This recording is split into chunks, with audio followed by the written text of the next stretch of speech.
غلط فہمی میں نہ رہیں غلط فہمی میں نہ رہیں کہ دولت تمام ضروریات کو پورا کر سکتی ہے۔ کیسے؟ آئیے دیکھتے ہیں۔ دولت سے ہم اینک خرید سکتے ہیں لیکن نظر نہیں۔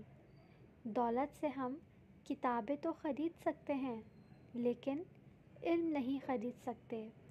دولت سے ہم خوشامد خرید سکتے ہیں لیکن محبت نہیں خرید سکتے۔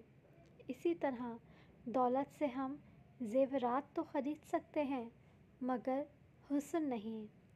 دولت سے ہم سخاوت کر سکتے ہیں لیکن عبادت نہیں۔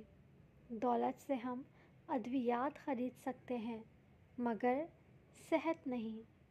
دولت سے ہم نرم گدے، نرم بستر، تکیے یہ سب خرید سکتے ہیں مگر میٹھی نیند نہیں۔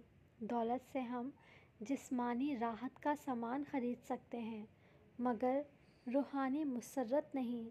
اگر آپ کے پاس روحانی مسرت، میٹھی نیند، صحت، عبادت، حسن، محبت، علم اور نظر جیسی نعمتیں موجود ہیں تو اپنے رب کے شکر گزار بندوں میں شامل ہو جائیں۔